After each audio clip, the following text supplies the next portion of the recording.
உலகத்தோடு இருக்கிற கருத்துக்கள் இதுல இடம் கொடுக்கறது இல்ல. உலகத்தோடு இருக்கிற சாட்சி, சரித்திர சாட்சி, சில இடங்கள் எங்கே வசனம் நிறைவேற்றுகிறது காமிக்கிறது மட்டும் நம்ம அது காமிப்போம். ஆனால் வெறும் வசனம் சத்தியத்து வெளிச்சத்துக்காக நம்ம காமிப்போம்.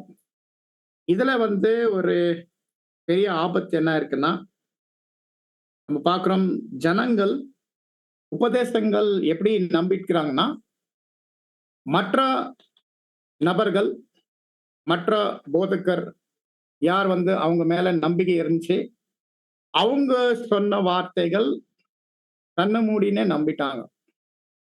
இது மாதிரி நம்ம செய்யக்கூடாது. ஏனெனில் சத்தியம் வேதத்துல இருந்து தான் வெளிப்படுது. ஒருத்தர் ஒருத்தர் அவங்க சத்தியம் பார்க்கறதுக்கு அவங்களே இந்த சுத்தமான நீரூற்றிலிருந்து அந்த சத்தியத்தின் ஜலம் வாங்கணும். இந்த விஷயத்தை பார்க்கும்போது என்ன பார்க்கறோம்னா, இந்த அடிப்படையில தான் நம்ம பார்க்கிறோம் இந்த புத்தகத்துல எழுதப்படும். இது பேராகிராஃப் மேல யாருக்கு ஏதாவது கேள்விகள் இருந்தா, கருத்துக்கள் இருந்தா நீங்க சொல்லலாம்.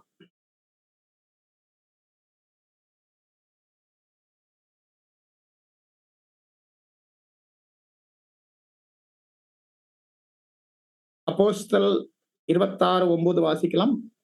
அப்போஸ்தலர் 26:9. அப்போஸ்தலர் 26வது அதிகாரம் வசனம் 9. முன்னே நானும் நசரேயனாகிய இயேசுவின் நாமத்திற்கு விரோதமாய் அந்த காரியங்களை நடப்பிக்க வேண்டும் என்று நினைத்திருந்தேன். இந்த மாதிரி அப்போஸ்தலனாகிய பவுல் எப்போ அவர் சவுல் பேர்ல இருந்தாரு, யூதனா இருந்தாரு, அவரு நசரேயனான இயேசு தான் கள்ள மேசியா அவர் நம்பிட்டு இருந்தார். ஏன்னா அவருடைய சுற்றிலும் இருக்கிற யூத ஜனங்கள், அவருடைய குரு கமாலியல், அவங்களுடைய இருக்கிற கருத்துக்கள் அவங்க ஏற்றுக்கொண்டு அந்த விசுவாசத்துல உள்ள உண்மையான சபை கர்த்தருடைய சீஷர்களே அவரை எதிர்த்து நின்னுட்டு கடுமையான உபத்திரவங்கள் அவங்க மேல கொண்டு வந்தார். இதெல்லாமே அவர் சுத்த மனசாட்சியில செஞ்சார். இந்த மாதிரி ஒரு ஆபத்து இருக்கு. எப்போ அதாவது நாம் சொல்லும்போது யார் யார் பசி தாகமா இருக்கிறாங்க சத்தியத்துக்கு, எப்போ அவங்க தனிப்பட்ட முயற்சியில அவங்க வேதமே படிக்கிறது இல்ல. அவங்களுடைய வேதம் விசுவாசம் மற்றவருடைய மேல நம்பிக்கை வச்சு அவங்க என்ன சொல்றாங்களோ அதே நம்புறாங்க. அது ஒரு நல்ல காரியமே கிடையாது. உண்மையான சத்தியத்தை பெற்றுக்கொள்றது. இப்ப நேரம் உங்களுக்கு ஞாபகம் வைங்க, நம்ம ஃபார்மேட்ல இடையில உங்களுடைய கருத்துக்கள், கேள்விகள் பேசுறதுக்கு இப்போ நீங்க அன்மியூட் பண்ணி பேசலாம். ஒவ்வொரு பேராக்கு இடையில.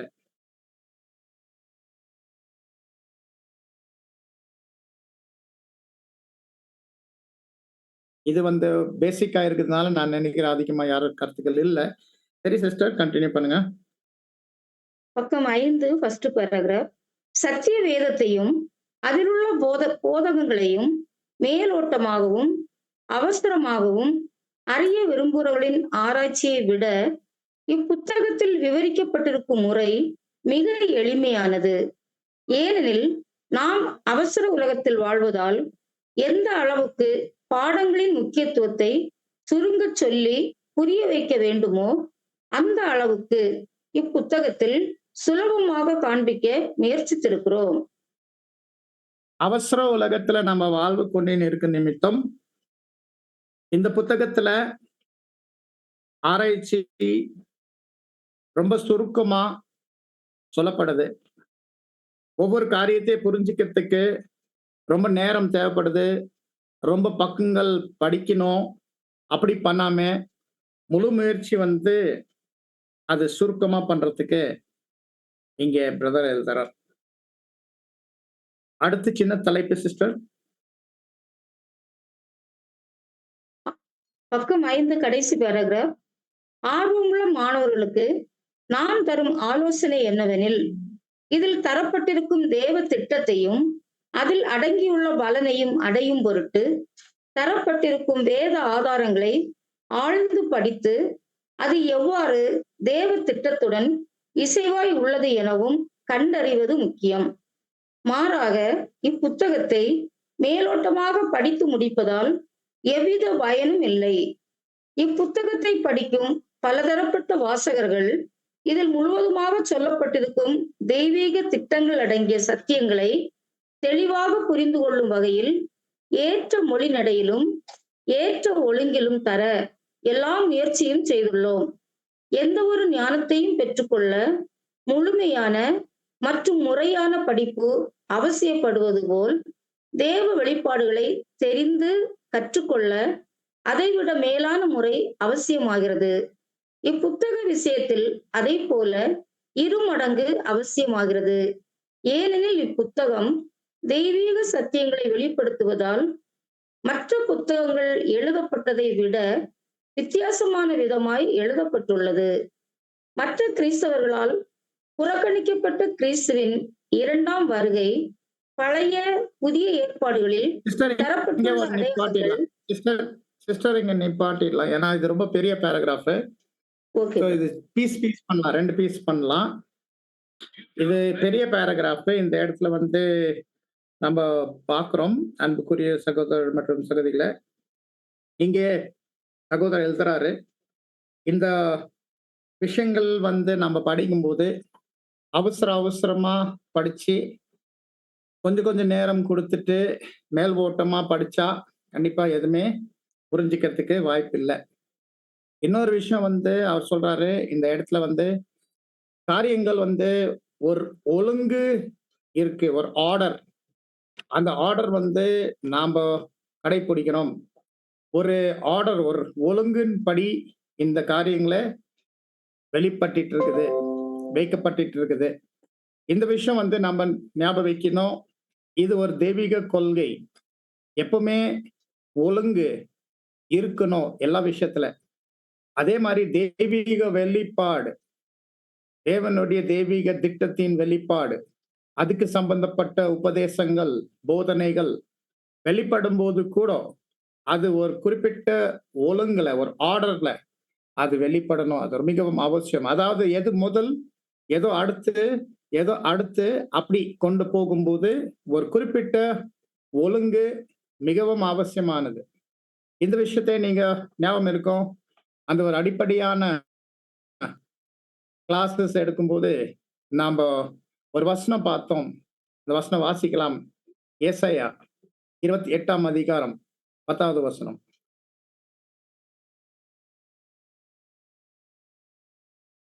ஏசாயா 28வது அதிகாரம் வசனம் 10.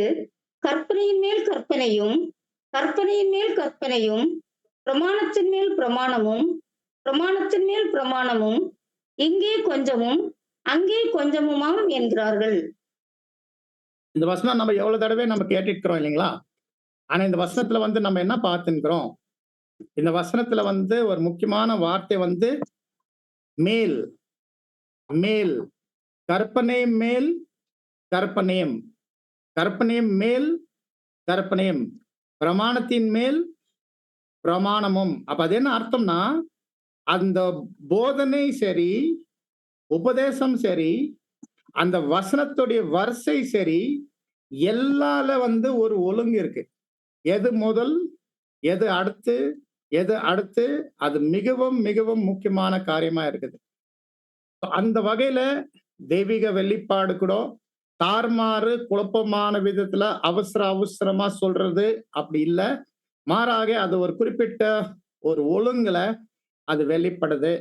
இது விஷயம் நம்ம கவனிக்க வேண்டி இருக்குது. சகோதரர் சொல்றார், அந்த அடிப்படையில தான் இங்கே எழுதப்பட்டிருக்கிறது கூட நம்ம பார்க்கிறோம். இது இது ஒரு பக்கம். நெக்ஸ்ட் என்ன சொல்றாருன்னா, இந்த புத்தகத்தை நம்ம ரொம்ப வேறு விதமா எழுதுறோம், வித்தியாசமா எழுதுறோம். மற்ற பேர் கிறிஸ்தவர்களுக்கு முன்னாடி ஒரு மன்னிப்பு கேட்கறதுக்கு அவசியம் இல்லை. அது நம்ம வாசிக்கலாம். அதுக்கு முன்னாடி மன்னிக்கணும். அதுக்கு முன்னாடி யாருக்கு ஏதாவது கேள்விகள், கருத்துக்கள் ஆ இருக்கா? நீங்க இப்ப பேசலாம்.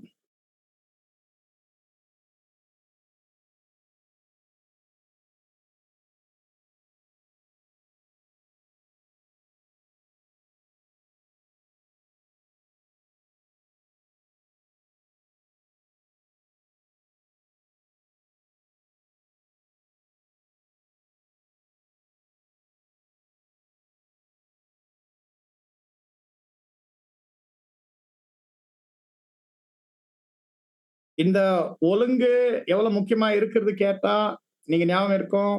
ஆ இப்ப நம்ம வாசித்த வசனம் ஏசாயா 28:10 அது காமிக்கிறது ஒரு தெய்வீக ஒழுங்கு. அந்த தெய்வீக ஒழுங்கு விட்டுட்டு, மனுஷனுடைய இருக்கிற குழப்பத்தின் பிரகாரமாக, மனுஷனுடைய ஒழுங்கு பிரகாரமாக படிச்சா, வேதம் சரியா புரியாது. வாசிக்கலாம். ஏசாயா 28:13. ஏசாயா 28வது அதிகாரம் வசனம் 13.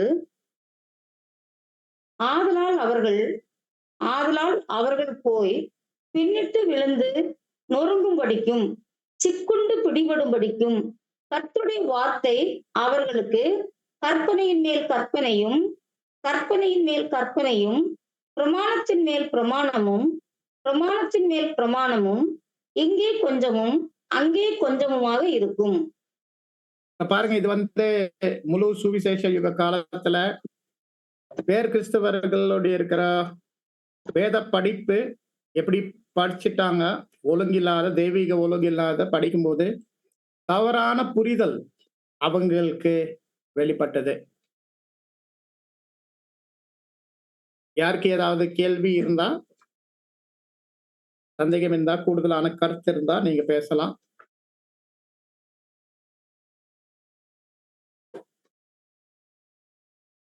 சிஸ்டர், நீங்க கண்டினியூ பண்ணலாம். மற்ற கிறிஸ்தவர்களால் புறக்கணிக்கப்பட்ட கிறிஸ்துவின் இரண்டாம் வருகை பழைய புதிய ஏற்பாடுகளில் தரப்பட்டுள்ள அடையாளங்கள், தீர்க்க தரிசனங்கள் போன்ற அநேக பாடங்களை பற்றி இங்கு எடுத்துரைப்பதற்காக மன்னிப்பு கேட்க வேண்டிய அவசியமில்லை. சத்திய வேதத்தின் மாபெரும் போதகங்களை கண்டுகொள்ளாமல் நீக்கிவிட்டு தரப்படும் எந்த ஒரு கடவுள் சம்பந்தமான புத்தகமும் ஏற்றுக்கொள்ளப்படத்தக்கது அல்ல.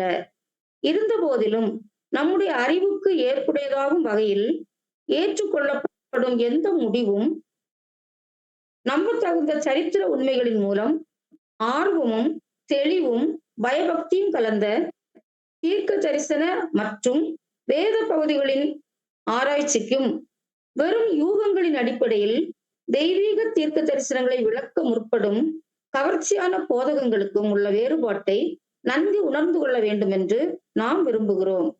இந்த வித்தியாசத்தை உணராமல் அபாயகரமான பழக்கத்தில் விழுந்து விட்டால் தீர்க்க தரிசனங்களை கற்றுக்கொள்ளும் மாணவர்கள் ஆவதற்கு பதிலாக தங்களையே தீர்க்கதரிசியாக்கி கொள்கிறார்கள்.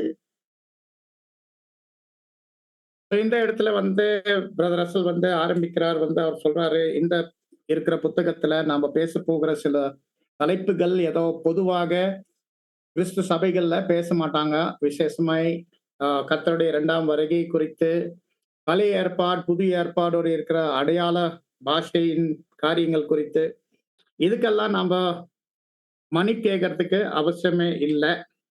நம்ம வந்து இந்த காரியங்கள் வந்து எடுத்து பேசின்னு இருக்கிறோம். இதுல வந்து இந்த புத்தகத்துல வெளிப்படுவோம் தான் பார்க்கிறோம். நம்ம இன்னொரு விஷயத்தை நம்ம பார்க்கும்போது, தேவனுடைய வசனத்தின் போதனை படிக்கும்போது ஒரு பக்கம், தீர்க்க தரிசனத்தோடைய இருக்கிற தியானம் ஆராய்ச்சி செய்யறது இன்னொரு பக்கம். மிகவும் பக்தி கூறிய விதத்துல இது செய்யணும். நம்ம தீர்க்க தரிசனத்தை ஆராய்ச்சி செய்யும் போது வேதத்தை வச்சு வசனத்தை வச்சு நாம மிகவும் ஆஹ் ஜெபம் சிந்தையில இந்த காரியங்களை வந்து நாம எடுத்து பார்க்கணும், எடுத்து வெளிப்படணும், எடுத்து சொல்லணும். இதுல வந்து நம்ம யூகம் பண்ணி நம்மள சொந்த கருத்து வச்சு எடுத்து பேசுறது இது சரியில்லை. இந்த வகையில தான் வந்து நம்ம பார்க்கிறோம். அநேகர் வந்து வேதத்தோடு இருக்கிற தீர்க்க தரிசனத்தோடைய மாணவர்கள் பதிலாக தாங்களை தீர்க்க தரிசிகளே நினைச்சிட்டு செய்யறாங்க, வெளிப்படுறாங்க. போதிக்கிறாங்க தான் இங்க நம்ம பார்க்கிறோம். சிஸ்டர் இந்த பகுதி மறுபடியும் வாசிங்க ப்ளீஸ். Okay brother. மற்ற கிறிஸ்தவர்களால் புறக்கணிக்கப்பட்ட கிறிஸ்துவின் 2ஆம் வருகை பழைய புதிய ஏற்பாடுகளில் தரப்பட்டுள்ள அடையாளங்கள், தீர்க்க தரிசனங்கள் போன்ற அநேக பாடங்களை பற்றி இங்கு எடுத்துரைப்பதற்காக மன்னிப்பு கேட்க வேண்டிய அவசியமில்லை. சத்திய வேதத்தின் மாபெரும் போதகங்களை கண்டுகொள்ளாமல் நீக்கிவிட்டு தரப்படும் எந்த ஒரு கடவுள் சம்பந்தமான புத்தகமும் ஏற்றுக்கொள்ளப்படத்தக்கது அல்ல. இருந்த போதிலும் நம்முடைய அறிவுக்கு ஏற்புடையதாகும் வகையில் ஏற்றுக்கொள்ளப்படும் எந்த முடிவும் நம்பத்தகுந்த சரித்திர உண்மைகளின் மூலம் ஆர்வமும் தெளிவும் பயபக்தியும் கலந்த தீர்க்க தரிசன மற்றும் வேத பகுதிகளின் ஆராய்ச்சிக்கும் வெறும் யூகங்களின் அடிப்படையில் தெய்வீக தீர்க்க தரிசனங்களை விளக்க முற்படும் கவர்ச்சியான போதகங்களுக்கும் உள்ள வேறுபாட்டை நன்கு உணர்ந்து கொள்ள வேண்டும் என்று நாம் விரும்புகிறோம். இந்த வித்தியாசத்தை உணராமல் அபாயகரமான பழக்கத்தில் விழுந்துவிட்டால் தீர்க்க தரிசனங்களை கற்றுக்கொள்ளும் மாணவர்களுக்கு பதிலாக தங்களையே தீர்க்கதரிசியாக்கி கொள்கிறார்கள். ஞாபகம் வைக்கணும் அன்புக்குரிய சகோதர சகோதரிகளே, இந்த வார்த்தைகள் சகோதரர் எழுதின்கிறாரு 1ஆம் வால்யூம்ல இன்ட்ரோடக்ஷன்ல யாருக்கு? பொதுவா பேர் கிறிஸ்தவர்களுடைய நிலை குறித்து. அந்த நேரத்துல எப்படி பேர் சபைகள் இருந்தது, எப்படி பேர் சபைகளோட இருக்கிற போதகராய் இருந்தாங்க, எப்படி அவங்க போதிட்டு இருந்தாங்க, எப்படி தீர்க்க தரிசனம் அவங்க எடுத்து பேசுவாங்க, இதெல்லாம் வச்சு பிரதர் ரசல் இங்க பேசுறாதான் இங்க நம்ம பார்க்கிறோம். இப்போ யாருக்கு ஏதாவது கருத்து, கூடுதலான கருத்து, கேள்வி, சந்தேகம் எதோ இருந்தா நீங்க பேசலாம்.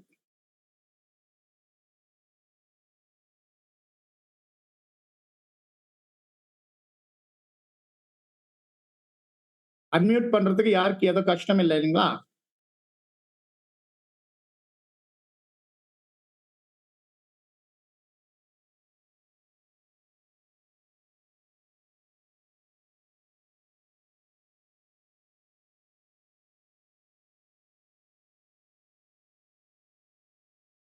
நம்ம அடுத்து தொடரலாமா?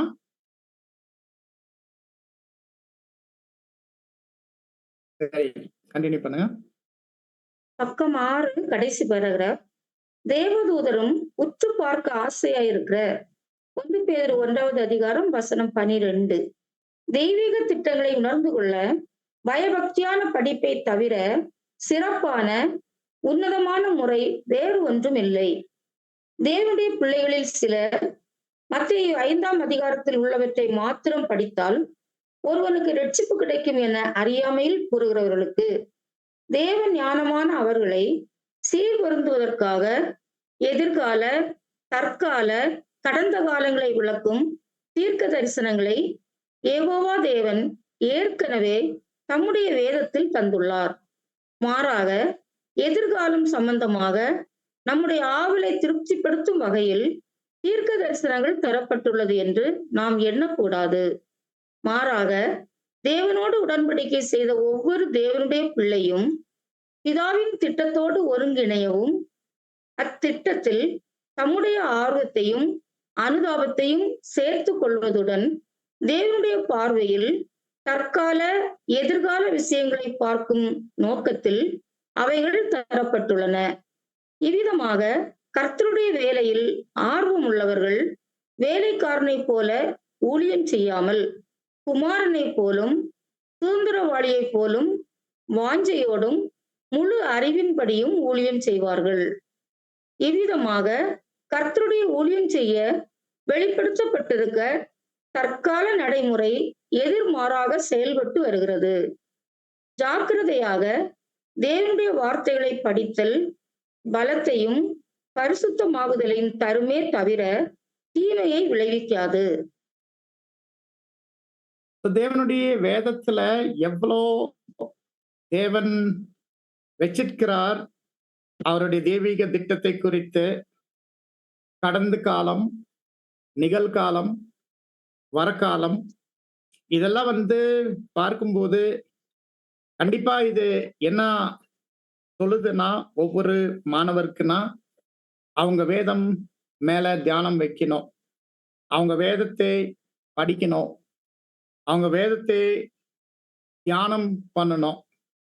இது விஷயம் வந்து அநேக கிறிஸ்தவர்கள் என்ன நெனச்சுட்டாங்கன்னா, அவங்க வெறும் மத்தேயு 5ஆம் அதிகாரம் உடைய இருக்கிற மலைப்பிரசங்கம் மேல தியானம் பண்ணி, அதிலேயே கடைப்பிடிச்சு நடந்தா, அதே போதும்.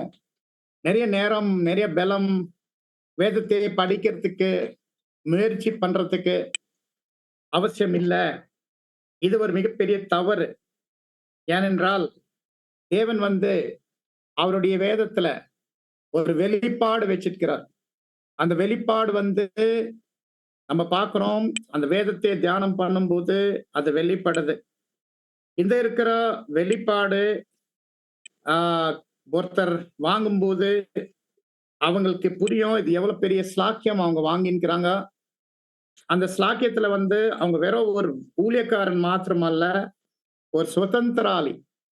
ஒரு தேவனுடைய பிள்ளை. தேவன் அவங்கள அந்த கண்ணோட்டத்துல பார்த்து, இந்த மாபெரும் வெளிச்சம் வெளிப்பட்டின்னு இருக்கிறார். இப்போ இந்த வேதத்துல இப்படிப்பட்ட தியானம் ஆராய்ச்சி பண்ணும்போது, உதாரணத்துக்கு ஏன் தேவன் தீமையை அனுமதிக்கிறார்? அப்படிப்பட்ட இருக்கிற சம்பந்தப்பட்ட வசனங்கள் பார்க்கும்போது, அந்த உபதேசம் பார்க்கும்போது, அது கூட கூட தேவனுடைய ராஜ்யம் எங்கே வந்து தீமை நீக்கப்படும் முழுவதும் இதெல்லாம் பார்க்கும்போது, நிகழ்காலம், வரக்காலம் இதெல்லாம் அ படிக்கும்போது, ஏற்கனவே நடந்து முடிஞ்ச விஷயங்கள் வேத வசனமே நிரூபிக்கிறது. அதெல்லாம் பார்த்தா, கண்டிப்பா இது விசுவாசம் உறுதி ஆகுறதுக்கு மற்றும் பரிசுத்தம் ஏற்றுக்கொள்றதுக்கு மிகவும் பிரயோஜனமா இருக்கிறது.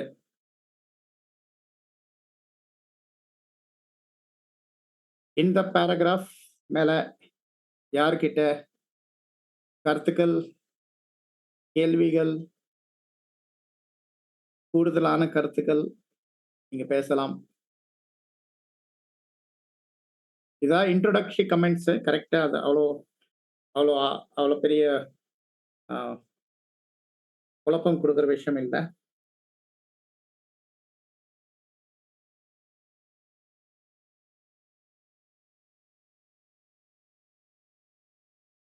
பிரதர் வணக்கம் பிரதர். ஆல்வின் பிரதர் வணக்கம். பிரதர். பிரதர் வந்து தேவதூதர் முற்று பார்க்க ஆசையா இருக்கிறேன். ஆமா. அதுக்கு இதை விளக்கம் சொல்ல முடியுமா பிரதர்?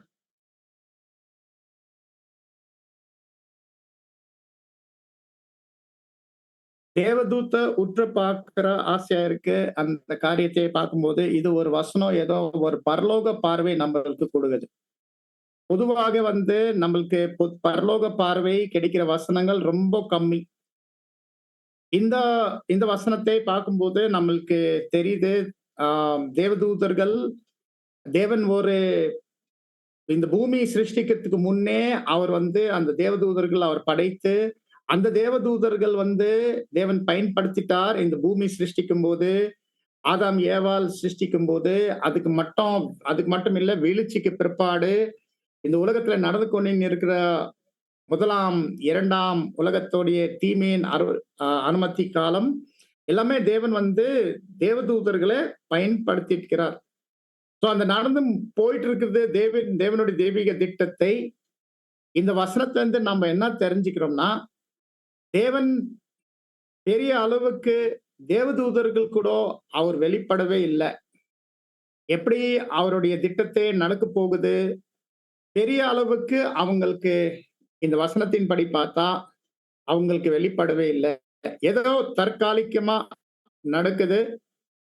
என்ன நடக்குது இப்போ நிகழ்காலத்துல, ஒருவேளை அவங்கள் ஊழியம் செய்யற வரைக்கும் அந்த இருக்கிற அறிவு அவங்களுக்கு கொடுக்கப்பட்டிருக்குது. ஆனா இந்த விஷயங்கள் நம்ம பார்க்கிறோம், இது காமிக்குது எப்படி அவங்க கூட மிக வைராக்கியமா இருக்கிறாங்க. தேவனுடைய இருக்கிற திட்டத்தை எப்படி வெளிப்படும், எப்படி நடக்க போகுது, அது தெரிஞ்சுக்கிறதுக்கு அவங்களுக்கு கூட விரும்புறாங்க. அதனால நான் நினைக்கிறேன், நெறைய பைபிள் ஸ்டடில தேவதூதர்கள் கூட அட்டெண்ட் பண்றாங்க. தெரியல எத்தனை தேவதூதர்கள் இன்னைக்கியோடைய ஸ்டடில அட்டெண்ட் பண்ணியிருக்கிறாங்க. Thank you brother Alvin.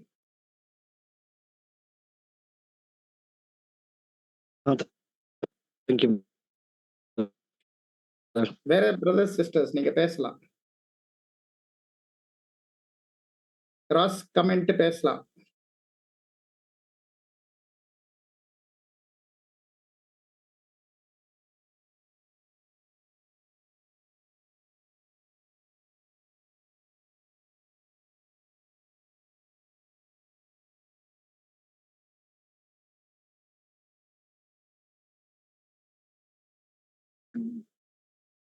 வணக்கம் பிரதர்.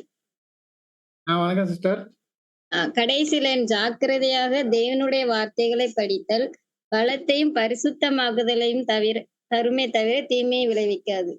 இதோட கொஞ்சம் விளக்கம் சொல்ல முடியுமா? அதாவது தேவனுடைய வார்த்தை மட்டும் சிஸ்டர். படித்தாலே பரிசுத்தமாக்குதல் அது வருமா? கண்டிப்பா சிஸ்டர். எனக்கு தேவனுடைய வசனத்தை பற்றி நம்ம தெளிவா நம்மளுடைய கர்த்தர் சொன்ன வார்த்தை யோவான் 17:17 பார்க்கும்போது அது மிகவும் ஆசீர்வாதமா இருக்குது. எந்த அளவுக்கு நம்ம தேவனுடைய வசனம் படிக்கிறோம், தியானம் பண்றோம், புது அறிவு வாங்குறோம், புது வெளிச்சம் வாங்குறோம். அது நம்மளுக்கு கொண்டு வருது. இந்த பிரதர்ஸ் எழுதுற விதமாக இன்னும் உறுதி ஆகுது நம்மளுடைய விசுவாசம். அது மட்டும் இல்ல, அது கொண்டு வருது நம்மளுக்குள்ள ஒரு பரிசுத்தமாக்கப்படுதல். பரிசுத்தமாக்கப்படுதல்னா நம்மளுடைய சுபாவ குணலட்சணங்கள் உடைய மாற்றுதல், நம்மளுக்குள்ள இன்னும் கொஞ்சம் அன்பு, இன்னும் கொஞ்சம் பொறுமை, இன்னும் கொஞ்சம் சகிக்குதல், இன்னும் கொஞ்சம் மற்றவருடைய தவறுகள் மன்னிக்கிறது, மறக்கிறது. இப்படிப்பட்ட இருக்கிற பரிசுத்தமாக்கப்படுதல் நம்ம தேவனுடைய வசனத்தை வாசிக்கும் போது, அந்த சத்தியங்கள் நம்ம வாங்கும்போது, நாங்க கலந்தும் போது அது கண்டிப்பா வெளிப்படும். Okay brother, thanks. Brother Alvin வந்து பிப்ளிக்கல் கமெண்ட்ஸ் கூட நீங்க பார்க்கலாம் பிரதர் ஆல்வின். அதுல பிரதர் ரசல் வந்து இந்த வசனத்துக்காக தூதர்கள் பத்தி சொல்லும்போது அவரு என்ன எழுதுறாருன்னா, முதலாவது அவர் சொல்றாரு, அவங்க ரொம்ப ரொம்ப வாஞ்சியா இருக்கிறாங்க தேவனுடைய திட்டத்தை பார்க்கறதுக்கு. ஏன்னா அவங்க என்ன பார்க்கறாங்கன்னா, அவங்களுக்கு முன்னாடி ஞாபகம் வைக்கணும், தூதர்களுக்கு முன்னாடி தேவன் எப்பவுமே இருக்கிறார். அவங்களுக்கு முன்னாடி இருக்கிற தேவன் இந்த அவருடைய இருக்கிற குணலட்சணங்கள், வல்லமை, நீதி, அன்பு, ஞானம், அது எப்படி வெளிப்படுது இந்த பூமியில? இந்த பூமியில இப்போ இருக்கிற அந்த தீமையின் அனுமதி வீழ்ச்சிக்கு பிற்பாடு 1ஆம் 2ஆம் உலகத்துல, மற்றும் என்ன ஆக போகுது தேவனுடைய திட்டத்துல 3ஆம் உலகத்துல, இதெல்லாம் விஷயங்கள் வந்து அவர்கள் ரொம்ப வாஞ்சை, ரொம்ப வைராகியத்துல விரும்புகிறாங்க. அதை தெரிஞ்சுக்கிறதுக்கு, அதை புரிஞ்சுக்கிறதுக்கு. உதாரணத்துக்கு பாருங்க, நாங்க இப்போ இந்த புத்தகத்தை வாசிக்கும் போது கூட இது வந்து 7ஆம் தூதன் எழுதியிருக்கிறார். 7ஆம் தூதன் எழுதிட்டு கொடுத்த வார்த்தைகள் கூட நம்ம ரொம்ப தியானம் பண்ணோம், ரொம்ப சிந்திக்கணும், யோசிக்கணும். அப்பதான் நம்ம அது புரிஞ்சுக்கும் அவர் என்னத்தான் நம்ம கிட்ட சொல்லின்னு வர்றார். சோ எப்படி நம்மளுக்கு ஒரு கிளாஸ் இருக்குது, தேவதூதர்கள் வந்து ரொம்ப வைராக்கியமா, வாஞ்சையா விரும்புறாங்க. இப்படிப்பட்ட இருக்கிற வகுப்புல அவங்க கலந்து இன்னும் தேவனுடைய திட்டத்தை பத்தி தெரிஞ்சுக்கிறதுக்கு.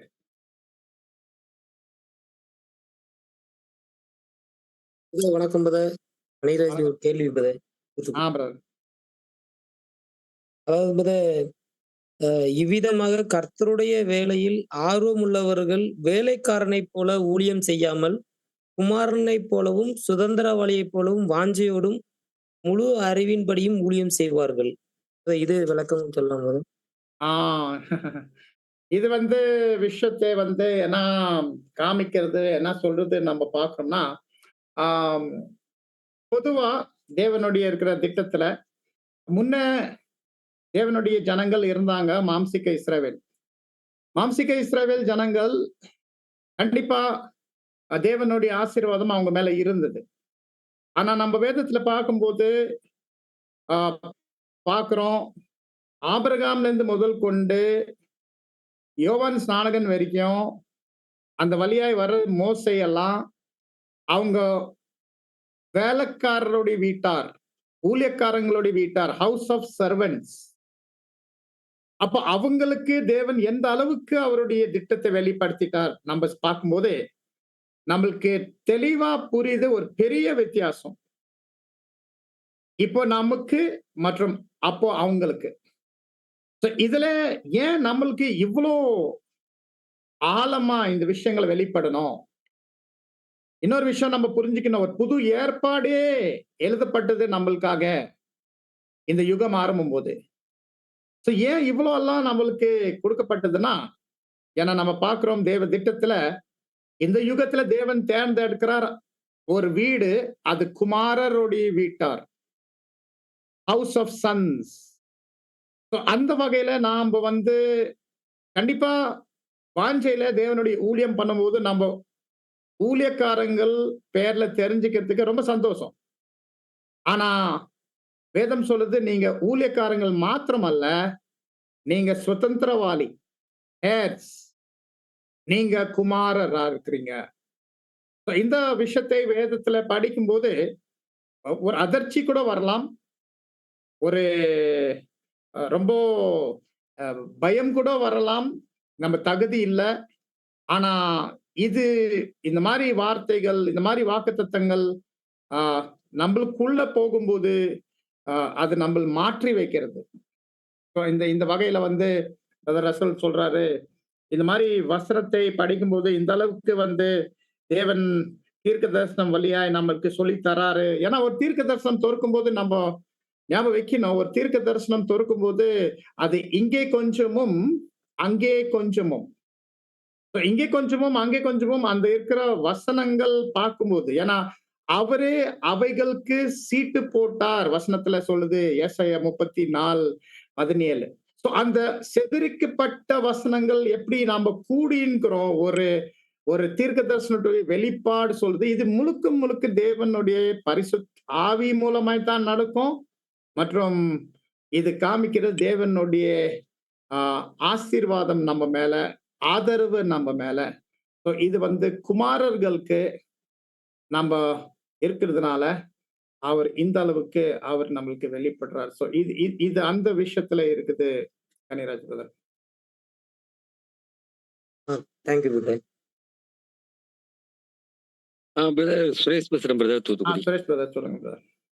வணக்கம் பிரதர். பிரதர், தேவதூதரும் உற்று பார்க்க ஆசையா இருக்கிற அந்த தேவனுடைய தெய்வீக திட்டத்தை பத்தி, அதாவது தேவனோடு கூட இருக்கக்கூடிய விழுந்து போகாத தூதர்கள் அவங்களும் உற்று பார்க்கிறாங்க.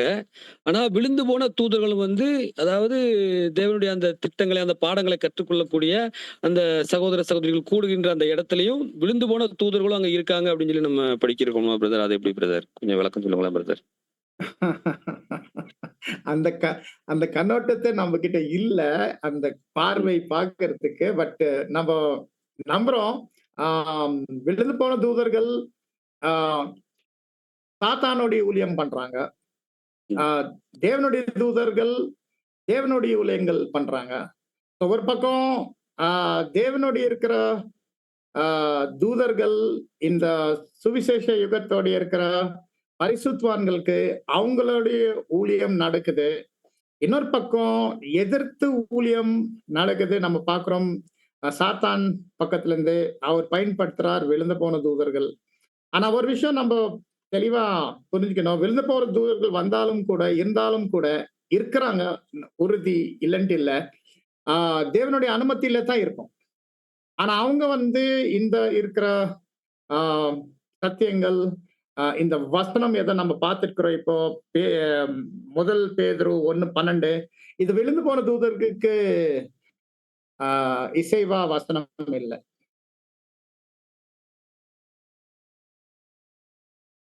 Thank you brother. மற்ற பிரதர்ஸ் ஏதோ கருத்து இருந்தாலும் கூட பேசலாம். இப்ப எல்லாம் எந்த ஒரு தடை கிடையாது.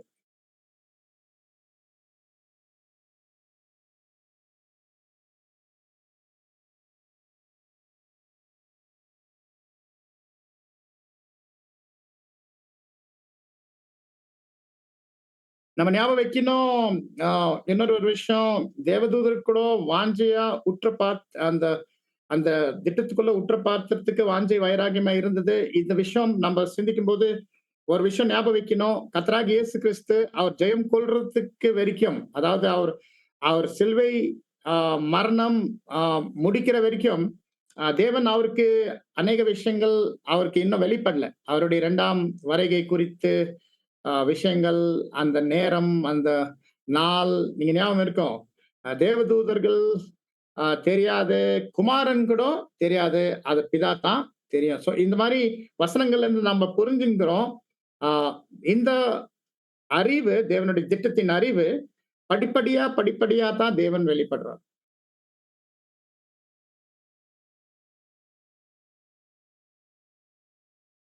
கண்டினியூ பண்ணலாமா?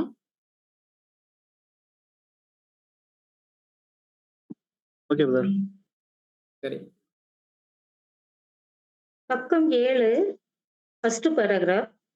பாவத்திலிருந்தும் அதன் விளைவுகளிலிருந்து விடுபட தேவன் வைத்திருக்கும் திட்டங்களை பற்றிய அறியாமையினாலும் உலகத்தை மேம்படுத்த அல்லது பாவத்திலிருந்து விடுபட தேவன் தற்கால நிலைமையில் உள்ள பேர் கிறிஸ்தவர்களையோ அல்லது பேர் சபையையோ தெரிந்து கொண்டார் என்ற தவறான எண்ணம் இருப்பதாலும் 19 நூற்றாண்டுகளாக சுவிசேஷம் அறிவிக்கப்பட்டு வந்தும் சிந்திக்கும் அநேகர் மனதில் முக்கியமான சந்தேகங்கள் எழும்போது அவர்களும் தவறாக பதிலளிக்கப்பட்டார்கள்.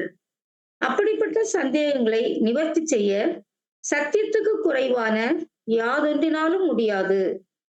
நிச்சயமாகவே கூர்ந்து சிந்திக்கும் ஒருவருக்கு இந்த இரு காரணங்களில் ஒன்றினாலேயே உலகம் மேன்மையடையவில்லை என எண்ண முடியும். தற்கால நிலைமையில் இந்த யுகத்திலேயே உலகத்தை முழுவதும் மனம் திரும்ப செய்ய வேண்டிய வேலை சபையினுடையது என்ற தவறான எண்ணம் அல்லது தேவனுடைய திட்டமானது மோசமான தோல்வியை அடைந்துள்ளது என்பது, இந்த இரண்டில் எதை உண்மை என்று ஏற்றுக்கொள்ள முடியும்? 2ஆம் கருத்தையே அநேகர் எவ்வித சந்தேகமும் இன்றி வெளியரங்கமாகவோ அல்லது உள்ளத்திலோ சொல்லி வருகிறார்கள். இவ்வாறு யதார்த்தமாக தவறான முறையில் விழுந்து போகிறவர்களை திருத்தி உதவி செய்வதே இப்புத்தகத்தின் நோக்கங்களில் ஒன்றாகும். இது இன்னொரு பெரிய நோக்கம். இந்த புத்தகத்துடைய நோக்கம் என்ன நம்ம பார்க்கணும்னா, இப்போ உலகத்துடைய இருக்கிற நிலை, பாவத்துல மரணத்துல இருக்கிற நிலை, இந்த நிலையிலிருந்து தேவன் என்ன திட்டம் வச்சிருக்கிறார்? அதாவது ரட்சிப் எப்படி நடக்கும்? இவ்வளவு நாள் என்ன நினைச்சிருக்கிறாங்கன்னா, அதாவது பொதுவான இருக்கிற கருத்து எப்படி இருந்துச்சு எல்லா பேர் கிறிஸ்தவர்கள் மத்தியிலன்னா, தேவன் சபை மூலமாய் அந்த ரட்சிப்பு முழு உலகத்துக்கு இப்போ முன்னாடி வச்சிருக்கிறார். அதனால்தான் மினிஸ்ட்ரிஸ், ஊழியங்கள் நடக்கும். அநேக கண்டங்கள், அநேக தேசங்களுக்கு ஜனங்கள் போய் சுவிசேஷம் போய் சொல்லுவாங்க. ஏன்னா என்ன நினைச்சிட்டாங்கன்னா, இந்த முழு உலகத்தோடு இருக்கிற இப்ப இருக்கிற நிலையிலிருந்து, அவங்களுடைய குருட நிலையிலிருந்து, அவங்களுடைய விழுந்து போன நிலையிலிருந்து, அவங்களுடைய பாவம் மற்றும் மரண நிலையிலிருந்து அந்த காப்பாத்துறது வேலை சபை செய்வோம். இப்போ செய்வோம். இப்ப இது உண்மை இருந்தா, இது உண்மை இருந்தா, இப்போ இந்த விஷயத்தை பார்த்தா என்ன தெரியுது? இது ஒரு மிகப்பெரிய தோல்வி, மிகப்பெரிய தோல்வி. ஏன்னா பெரும்பான்மையான ஜனங்கள் உயிரோட சரி, செத்து போயிட்டு இருக்கிற சரி, இப்படிப்பட்ட வாய்ப்பு அவங்க வாங்கல. இந்த சுவிசேஷம் கேட்கறதுக்கு அவங்களுக்கு நேரம் கிடைக்கல, வாய்ப்பு கிடைக்கல. இது இப்படி பார்க்கும்போது நிறைய பேரு பிரதர் எழுதுறாரு, இப்படித்தான் இருக்கிறது தேவனுடைய திட்டமா? இப்படி தேவனுடைய திட்டத்தை இருக்கும்போது நம்ம பெரிய போராட்டம் போராடிங்கிறோம், நிறைய தோல்வி வாங்கின்கிறோம். நம்ம ரொம்ப விசுவாசத்தை விலகி என்கிறோம், அவிசுவாசியா என்கிறோம்.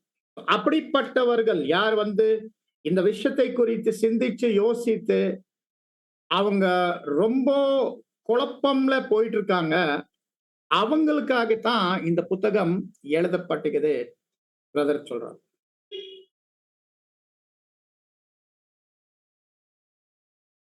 சகோதர சகோதரிகள், உங்களுடைய கருத்துக்கள்.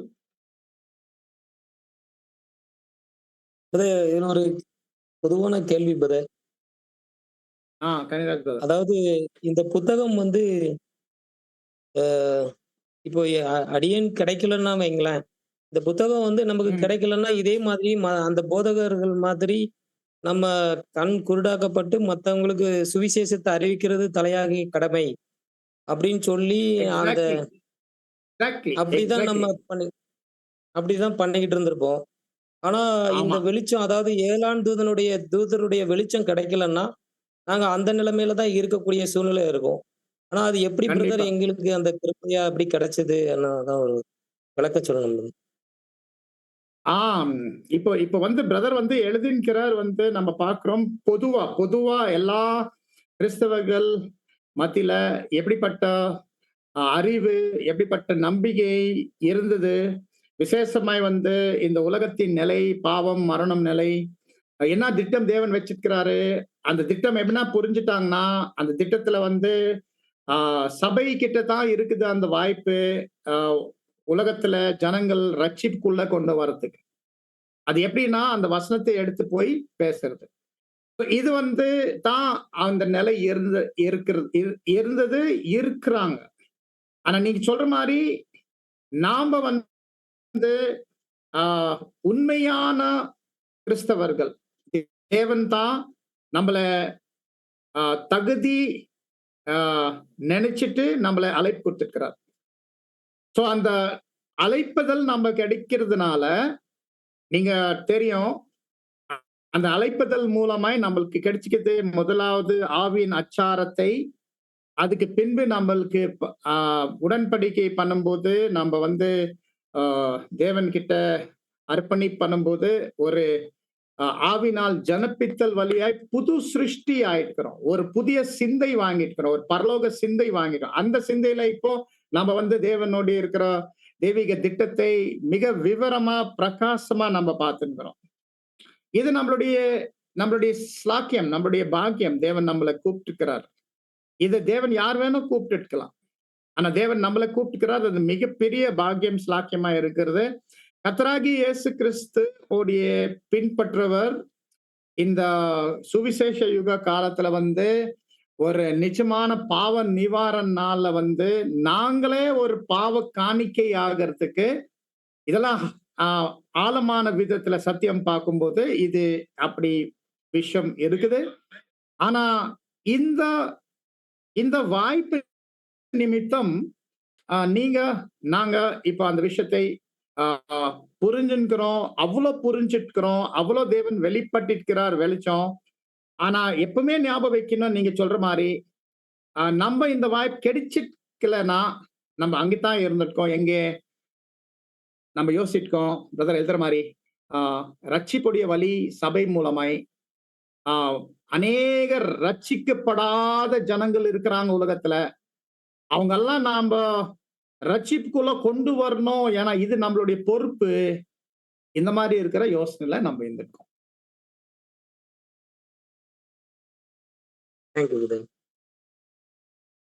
ஒருவேளை நம்ம பதில் கொடுக்கலன்னா கூட நீங்க சொல்லலாம், இல்ல பிரதர் நான் இப்படி கேட்டேன், நான் அப்படி கேட்ட கூட நீங்க சொல்லலாம்.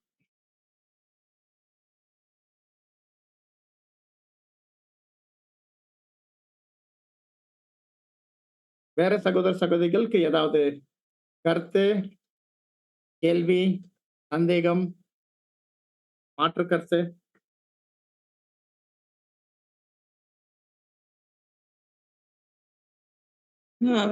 வணக்கம் பிரதர்.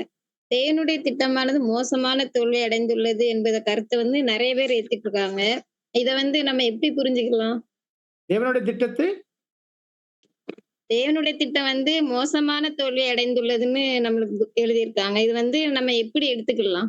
இது இது எப்படி இருக்குது நம்ம பார்க்கணும் சிஸ்டர். அது அந்த கண்ணோட்டத்துல நாம பார்த்தா எந்த கண்ணோட்டத்துலன்னா, இப்போ தேவனுடைய திட்டத்துல இந்த பாவம், மரணம் நிறைந்த உலகம், அவங்க ரட்சிப்பு வாங்கணும்னா அது சபை மூலமாய் தான் வாங்கணும். அப்போ இந்த சபையுடைய பண்ற பிரயாசங்கள்ல அந்த சபை போயிட்டு சொல்ற அந்த சுவிசேஷத்துல எத்தனை பேர் ரட்சிக்கப்படுறாங்களோ அந்த அந்த கண்ணோட்டத்துல தான் பார்க்கலாம் வெற்றி அல்லது தோல்வி. இதுல நம்ம ஏற்கனவே பேசிக்கிறோம். ஆரம்பத்துல என்ன சொல்லணும்னா, இப்போ இருக்கிற ஜனங்கள் கணக்கு பார்த்தா மற்றும் எத்தனை பேர் ஏற்கனவே மறிச்சிருக்கிறாங்க நம்ம பார்த்தா என்ன பார்த்துக்கிறோம்னா, உண்மை இந்த இப்போதான் அந்த ரட்சிக்கப்படுற நேரம் இருந்தானா நிறைய பேர் ரட்சிக்கப்படாத போயிட்டுக்கிறாங்க.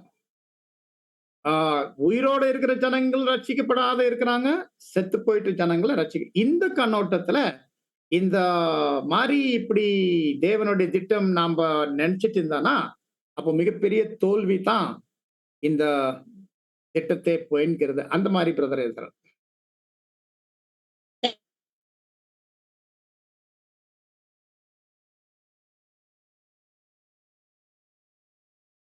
ஞாபகம் எங்க இந்த இந்த ஆரம்ப லைன்ஸ் எல்லாம் பிரதர் எழுதிக்கிறார் 1886. 1886ல அவர் எழுதிக்கிறார். அந்த நேரத்தோடு இருக்கிற கிறிஸ்தவர்கள், அந்த நேரத்தோடைய கிறிஸ்தவர்கள் பார்க்கும்போது இன்னும் அறுவடை வேலை ஆரம்பிக்குது. இன்னும் பெரிய அளவுக்கு அவளை விட்டு வெளியே வா அழைப்புக்கு கோதுமை களஞ்சத்துக்குள்ளோ இன்னும் வரல. அந்த நேரத்துல அவர் அந்த கம்ப்ளீட் அந்த வயலுக்கிட்ட பேசுகிறார். அந்த வயல் எங்கே முழு கலைகள் நிறைந்த வயல், அந்த வயலுக்குள்ளோ மாட்டின் இருக்குது கோதுமை. இந்த கண்ணோட்டத்துல தான் எழுதின்கிறார். அன்புக்குரிய சகோதர சகோதரிகளை,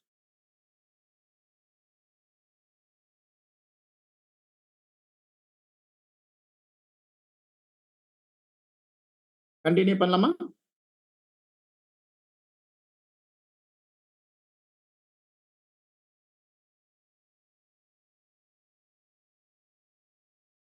சரிங்க.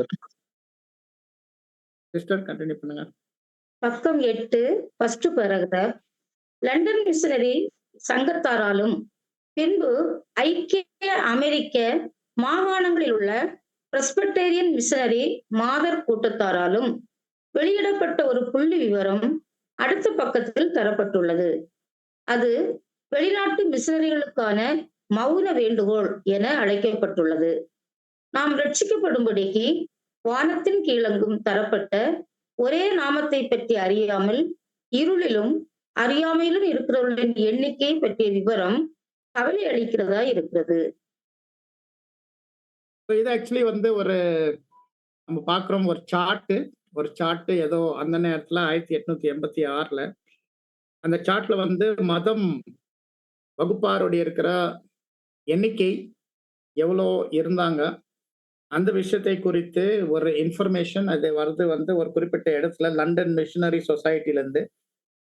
அந்த லண்டன் மிஷனரி சொசைட்டில அது women's Presbyterian board of missions அவங்க ஊழியங்கள் அவங்க உலகத்தளவுக்கு பண்ணும்போது அந்த நேரத்துல உலக ஜனங்களுடைய கணக்குல எத்தனை பேரு எந்தெந்த மதத்துல இருந்தாங்க, எத்தனை பேரு ரோமன் கேத்தலிக்கு, எத்தனை பேர் ப்ராட்டஸ்டன்ட், எத்தனை பேரு முஸ்லிம், எத்தனை பேரு மற்ற இருக்கிற ஜனங்கள், இதெல்லாம் இங்க சொல்லப்பட்டிருக்குது. இது ஒரு பேராகிராஃப் இருக்கு. அது பேராகிராஃப் வேணும் சிஸ்டர் வாசிப்போம். அடுத்து படிக்கவா? நீங்க படிக்கலாம். இது வேற இன்ஃபர்மேஷனுக்கு தான் இருக்குது. இந்த விஷயம் அதிகமா ஏதோ சொல்றதுக்கு ஒண்ணு இல்லை, கேட்கலாம், வாசிங்க.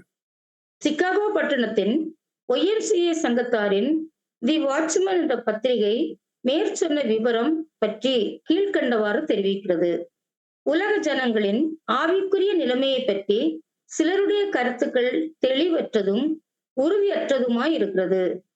புது புது மிஷனரிகளின் பல்வேறு வகையிலான முயற்சிகளின் மூலம் நமது தேசத்திலும் பிற தேசத்திலும் ஒரு நாட்டிலிருந்து மற்ற நாடுகளிலும் சிறப்பான ஞான எழுச்சி ஏற்படுவதற்கும் சுவிசேஷம் பரவுவதற்கும் பெரிய அளவில் தொகை செலவிடப்பட்டு வருவதை நாம் கேள்விப்படுகிறோம். உலகிலுள்ள அனைத்து தேசங்களிலும் சுவிசேஷம் பிரசங்கிக்கப்பட போதுமான அளவு முயற்சிகள் மேற்கொள்ளப்பட வேண்டும் என்ற எண்ணம் எங்களிடத்தில் இருக்கிறது. தற்கால உலகின் ஜனத்தொகை 142 கோடியே 40 லட்சம் என கணக்கிடப்பட்டிருக்கிறது. ஆனால் பாதி ஜனங்களுக்கு மேலாக ஏறக்குறைய 2/3 பங்கு ஜனங்கள் முழுவதும் விக்கிரக ஆராதனைக்காரராகவே இருக்கிறார்கள் என்பதை இப்படத்தை பார்த்து தெரிந்து கொள்ளலாம். மீதியான பேர்களில் பெரும்பான்மையான ஜனங்கள் முகமதிய மார்க்கத்தாரும் அல்லது இருளில் விழுந்த கிறிஸ்தவ வகுப்பை சேர்ந்தவர்களும் ஆவார்கள். இவர்களுடைய கிறிஸ்தவ மார்க்கம் விக்கிரக ஆராதனை மார்க்கமானதால் இவர்கள் கிறிஸ்துவின் சுவிசேஷத்தில் இருக்கிறார்கள் என்றோ அல்லது பிரசங்கிக்கிறார்கள் என்றோ கூற முடியாது. இங்கிலாந்திலும் ஜெர்மனியிலும் அமெரிக்கா தேசத்திலும் உள்ள 11 கோடியே 60 லட்சம் புராட்டஸ்டன்ட் மக்கள் மூட நம்பிக்கையிலும் அறியாமையிலும் மூழ்கி கிடக்கிற விக்கிரக ஆராதனைக்காரரை காட்டிலும் ஆழமான இருளில் புதைந்து கிடக்கிறார்கள். 80 லட்சம் யூதர்கள் நசரேயனாகிய இயேசுவை நிராகரிக்கும் வேளையில் 30 கோடி பேர் இயேசுவை ஏற்றுக்கொண்டவர்களாய் இருந்தும் அவருடைய விசுவாசத்தை உடையவர்களாய் இருக்கவில்லை. 17 கோடி பேர் முகமதியர்களாகவும் மீதமுள்ள ஒட்டுமொத்த பெரும்பான்மையான ஜனங்கள் எல்லோருக்கும் மேலான என்றைக்கும் ஸ்தோத்தரிக்கப்பட்டவரை வணங்காமல் மிருகங்களையும் கல்லையும் முன் தலைமுறையினரையும் மரித்த மகான்களையும் பிசாசுகளையுமே வணங்கி வருகிறார்கள். சிந்திக்கும் கிறிஸ்தவர்களுக்கு அவர்களுடைய இருதயத்தை கவலையடைய செய்வதற்கு இப்புள்ளி விவரமே போதுமானதாக இருக்காதா? இது வந்து ஒரு பேராகிராஃப்ல வந்து இந்த சார்ட் பத்தி, இந்த சார்ட் குறித்து அந்த நேரத்துல வந்து இந்த மிஷன்ஸ், இந்த ஊழியங்கள் பத்தி பேசிட்டு இருக்கும்போது பெரிய அளவுக்கு ஊழியங்கள் பிரயாசங்கள் போயிட்டு இருந்தது. ஊழியத்துக்காக பெரிய பெரிய செலவுகள் பணம் கொடுத்துட்டு இருந்தாங்க, பயன்படுத்திட்டு இருந்தாங்க. புது புது இடங்கள்ல வந்து அவங்க போயிட்டு வாய்ப்பு கிடைச்சிச்சு. அங்க போய் நம்ம கர்த்தர் பத்தி சுவிசேஷ பத்தி சொல்றதுக்கு வாய்ப்பு திறந்துக்குது. அது சொல்லி இருந்தா கூட 1886ல 2 பங்கு ஜனங்கள் உலகத்துல அவங்க எப்படி கணக்குல சொல்லணும்னா அவங்க விக்கிரக ஆராதனைக்காரர். அதாவது நம்ம பார்க்கும்போது இதுல சைனால இருக்கிற ஜனங்கள், அதே மாதிரி ஆப்பிரிக்கால இருக்கிற ஜனங்கள், அதே மாதிரி இந்தியால இருக்கிற ஹிந்து ஜனங்கள், இவங்க எல்லாம் வந்து அந்த ஹீத்தன்னா விக்கிரக ஆராதனை சம்பந்தப்பட்ட மதங்கள். ஸோ இது 2 பங்கு. 1 பங்கு கிறிஸ்தவர்கள் சொல்லும்போது இதுல வந்து ஒரு விக்கிரக ஆராதனை பண்ணி இருக்கிற ரோமன் கேத்தலிக்ஸ் ஒரு பெரிய கணக்கு. அதுலயே வந்து நம்ம பார்க்கிறோம் ஒரு சிறிய கணக்கு வந்து ப்ராடஸ்டன்ஸ் எடுக்கும்போது கூட ப்ராடஸ்டன்ஸ் அந்த நேரத்துல 1886 அவங்கள விசுவாசத்தை விட்டு விலகி அவங்க வந்து வேற விதமான இருக்கிற அவிசுவாசமான நிலைக்கு போகுது. இது கூட பார்க்கும்போது கடைசியில என்ன பார்க்கணும்னா இந்த முழு சுவிசேஷ யுக காலத்தை இது வந்து இந்த பூமியில இருக்கிற சபையுடைய பிரயாசத்துல தான் ரட்சிப்பு வருதுன்னா இந்த சார்ட் காமிக்குது அந்த வேலை வந்து மிகப்பெரிய தோல்வி தான் அடைஞ்சிருக்குது. அந்த வேலை வந்து ஒரு வெற்றியான வேலை நடக்கவே இல்லை. அது வேலை வந்து நல்ல பலனே அது கொடுக்கவே இல்லை. இது விஷயத்து வந்து இங்க ஒரு Presbyterian women's Presbyterian board of missions சிகாகோல இருந்து ஒரு சின்ன ஒரு ரிப்போர்ட் மற்றும் ஒரு சார்ட் இங்க இருக்குது நம்ம பார்க்கணும். இது ஞாபகம் வைங்க 1886 குறித்து பேசுது. அங்கே கிறிஸ்தவர்கள் வந்து 3ல வந்து 1 பங்கு இருந்தாங்க. 3ல 2 பங்கு இருந்தாங்க. நம்ம பார்க்குறோம் புறஜாதிகள். அது சொல்லும்போது விக்கிர ஆராதனை ஆ வணங்கிட்டு இருக்கிற மதங்கள். இப்போ இந்த நான் சொன்னேன் உங்களுக்கு இல்லைங்களா? இந்த மாரி வந்து ஒரு ஆ இன்னொரு ஃபர்ஸ்ட் வால்யூம் இருக்குது. இது வந்து பார்க்குறோம் பிரதர் பால் மேலி அதுல வந்து நெறைய இல்லஸ்ட்ரேஷன்ஸ் இங்கே போட்டுக்கிறாரு. அந்த இல்லஸ்ட்ரேஷன்ஸ் அந்த ஃபர்ஸ்ட் வால்யூம் உடைய மேட்டர் வந்து எதுவுமே மாறல. பட் இல்லஸ்ட்ரேஷன்ஸ் இருக்குது. அந்த இல்லஸ்ட்ரேஷன்ஸ்ல அந்த காரியங்கள்ல வந்து நம்ம என்ன பார்க்குறோம்னா, அவரு 2003 இருக்கிற கணக்கு காமிக்கிறார். 2003 இருக்கிற கணக்குக்கு 1886 கணக்குல வந்து கிறிஸ்தவர்கள் 1886ல 32%, 2003ல வெறும் 2% அதிகமாயிட்டு 34% அப்படி இங்க காமிச்சிருக்குது. நம்மளுடைய நேரம் முடிஞ்சிருக்குது. கடைசியில யாரு ஏதோ பேசணும் சொல்லணும்னா சொல்லலாம். இது கண்டினியூ பண்ணலாம் நெக்ஸ்ட் கிளாஸ்ல.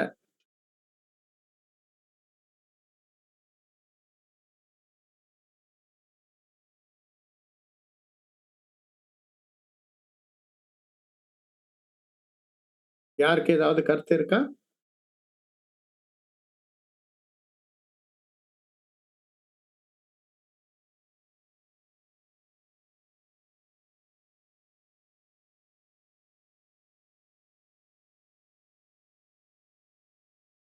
சிஸ்டருக்கு நன்றி. Over to brother Prem. Thank you.